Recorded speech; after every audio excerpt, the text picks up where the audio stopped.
Court ने बेचू gangrape के तीनों आरोपी और बीजेपी आईटी सेल के सक्षम पटेल, कुणाल पांडे और एक कोई और भी नाम है अभिषेक चौहान, तो उन्हें जमानत दे दी है। इस पे हम बीएचयू के छात्रों के साथ आज मौजूद हैं। ये छात्र हमारे साथ हैं, हम इनसे इनकी प्रतिक्रिया लेंगे। इन्होंने बहुत प्रोटेस्ट भी किया था, लगातार ये धरना प्रदर्शन कर रहे थे उनके खिलाफ। किस तरीके से देखते हैं आप इलाहाबाद हाई कोर्ट के फैसले को? हम लोग मानते हैं कि ये जो फैसला है राजनीति से प्रभावित फैसला है और इस प्रकार की फ़ैसले जो हमारे देश के अंदर लगातार जो सत्ता पक्ष के समर्थन में दी जा रही है उसका हम लोग विरोध करते हैं। यह एक फ़ैसला नहीं है कि जो बीजेपी आईटी सेल के ये लोग पदाधिकारी थे इसके कारण छोड़ा गया है। ऐसे देश भर में तमाम फैसले हो रहे हैं। जो लोग इस देश के अंदर सत्ता पक्ष के समर्थन है, जो आरएसएस बीजेपी से जुड़े हुए हैं, उन्हें लगातार इस देश में पैरोल पर छोड़ा जाता है। अगर उदाहरण देखें तो आप राम रहीम को छोड़ा जाता है जो चुनाव प्रचार करते हैं, आसाराम को छोड़ करके चुनाव प्रचार पैरोल पर छोड़ा जाता है। जब हरियाणा में चुनाव होता है, राजस्थान में चुनाव होता है, आते हैं वो प्रचार करते हैं। हम देखें बीजेपी में जो बृजभूषण शरण सिंह था, इतने ताकतवर, इतने शक्तिशाली लोग हैं जो उस पार्टी के अंदर बलात्कारी पार्टी के अंदर है, मौजूद है, जिसका कुछ नहीं होता है। उसके बेटा को टिकट दिया जाता है, वो फिर से चुनाव जीतते हैं और वो पार्टी में उसी रुतबा के साथ मौजूद है।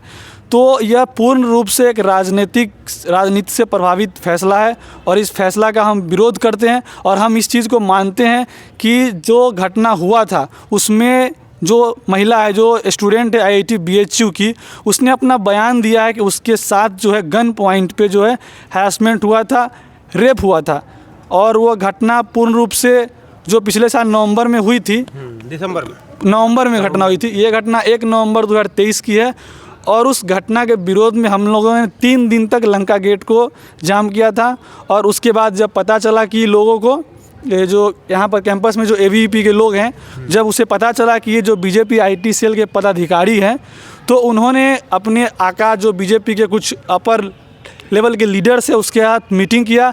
बीएचयू एडमिनिस्ट्रेशन, चीफ प्रॉक्टर समेत कई लोगों के साथ उन्होंने मीटिंग किया और उन्होंने हमारे ऊपर हमले किए, क्योंकि वो लोग नहीं चाहते थे कि ये नाम बाहर आए। हम लोग जब ये विरोध कर रहे थे, हम लोग यहाँ पर आईआईटी बीएचयू का जो प्रिंसिपल है उसका हम लोग पुतला फूंकने वाले थे।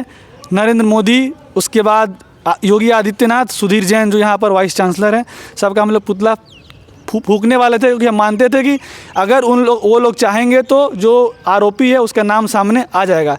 लेकिन जैसे ही पता चला कि ये बीएचयू बीजेपी के आईटी सेल के पदाधिकारी है, तो हमारे ऊपर हमला हुआ। हमारे महिला जो साथी है उनके साथ बदतमीजी किया गया। जो एबीवीपी के जो पुरुष लोग हैं, जो उसके लड़का लोग हैं, उसके द्वारा बदतमीजी किया, उनके साथ गाली गलौज किया गया।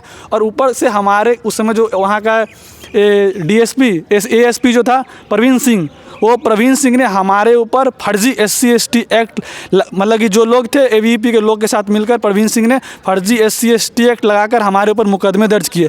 और प्रवीण सिंह कौन है सबको पता है। प्रवीण सिंह के अगर ऑफिस में जाते हैं तो योगी आदित्यनाथ का फोटो लगा रहता है, जो कि एक ब्यूरोक्रेट्स नहीं है, वो एक राजनीति से प्रभावित व्यक्ति है जो पूर्ण रूप से एक बीजेपी का एजेंडा चलाता है, भाजपा के लिए काम करता है और उसी के द्वारा हम लोगों के ऊपर केस लगाया गया। और आज के समय जो हुआ है, जो उस रेपिस्टो को छोड़ा गया है न्यायालय के द्वारा, हम उसका विरोध करते हैं और यह मानते हैं कि यह कहीं से भी जस्टिस नहीं है। महिलाओं के साथ जो अन्याय हुआ वो अन्याय, उसे न्याय नहीं मिला है और यह जो जजमेंट आया है यह पूर्ण रूप से राजनीति से प्रभावित फैसला है। इस चीज़ को मानते हैं।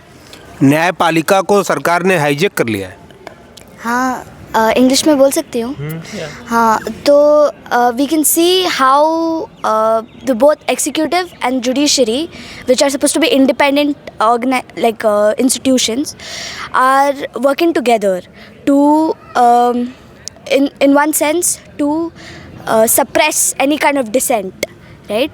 If we see even here, we can see how the police is working with ABVP, and we can see how if we are going to protest, the police is just watching. When ABVP is attacking the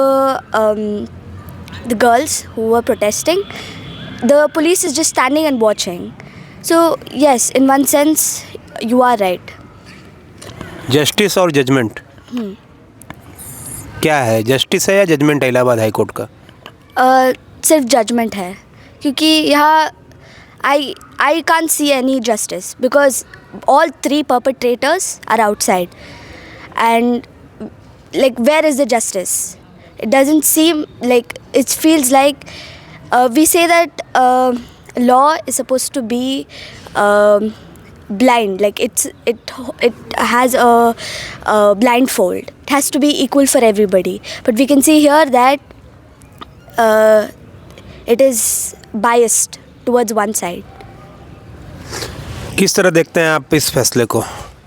ये फैसला जैसा कि आदर्श बताए हैं पूरा का पूरा राजनीतिक है और राजनीतिक से प्रभावित फैसला है। यदि राजनीति से प्रभावित नहीं होता तो फिर उनको सज़ा मिलनी चाहिए थी। जो भी आरोपी है, कुलपति आपसे कभी मिले कभी आप लोग? कुलपति क्या मिलेंगे, वो सब के सब बिके हुए, HOD तक आकर के नहीं मिलते हैं। खैर छोड़िए, उस पर क्या बोलें। फिर ये फैसला राजनीति से इतना प्रभावित है कि जो बच्चे प्रोटेस्ट कर रहे थे उनमें 13 स्टूडेंट को BHU से सस्पेंड कर दिया गया था। उसमें हमारे आदर्श भाई भी थे, ये भी थे उसमें, और भी 12 स्टूडेंट थे। उस सबको मतलब 15 दिन या 1 महीना के लिए सस्पेंड किया गया है, और बाकी जो आरोपी है, मतलब जो न्याय के लिए खड़ा हो रहे हैं, उनको सस्पेंड किया गया है। जो आरोपी है उनको बाहर छोड़ा जा रहा है हाई कोर्ट से। तो इसको हम जजमेंट मानेंगे? नहीं मानेंगे, जजमेंट है ही नहीं, न्याय मिला ही नहीं। तो आगे क्या करेंगे आप लोग? आगे का पता नहीं अभी तक, पर यही कर सकते कि जो भी whatever is happening, we have to oppose it because it is not the right decision. All three perpetrators are outside, and we can see that because they are from the ruling party is one of the big reasons why they're on bail. Like many other leaders, like how Adarsh Bhaiya was talking about Brij Bhushan Charan Singh, or if you're talking about Bilkis Bano's case, how all 11 perpetrators were released. So yes, this going ahead, we have to oppose any kind of suppression. अच्छा, BHU के छात्र मानते हैं कि अराजकता फैल रही है देश में? सीधा बात है, सीधी बात करें। सीधा बात है। यदि आप सत्ता के पक्ष में हैं तो आप कुछ भी कर सकते हैं। आप रेप कीजिए, कोई दिक्कत नहीं है। ब्रिजभूषण शरण सिंह कुछ भी करे, उसको कोई दिक्कत नहीं है। राम रहीम कुछ भी करे, उसको कोई दिक्कत नहीं है। आसाराम कुछ भी करे, उसको कोई दिक्कत नहीं है। प्रज्वल रेजवन्ना जैसे खूंखार आरोपी के लिए मोदी जी वोट मांगते हैं, हमारे प्रधानमंत्री। सीधी बात यही है कि आप यदि सरकार के साथ हैं तो आप कुछ भी कीजिए, कोई प्रभाव नहीं पड़ेगा। जनता की स्थिति कुछ भी हो, इससे किसी को कोई लेना देना नहीं है। जजमेंट भी उन्हीं के पक्ष में आएगा जो सरकार के साथ हैं। कितने सुरक्षित हैं BHU की लड़कियां अब? I can say that very less, because even if you talk about curfews and everything, the girls' hostels have 10 PM of curfew, and everybody has to. We have a big process for every little. We have to take lots of permissions, even for small things. So there's no freedom in one sense for the girls in BHU, and in another sense there's no cameras also. If anybody does commit a crime, nobody will be caught for it because there's no security as well. तो ये हमारे साथ छात्र थे जो रोष व्यक्त कर रहे हैं BHU में, जो इलाहाबाद हाई कोर्ट के फैसले पर रोष व्यक्त कर रहे हैं और नाराज़ भी हैं इस फैसले को लेकर के। धन्यवाद।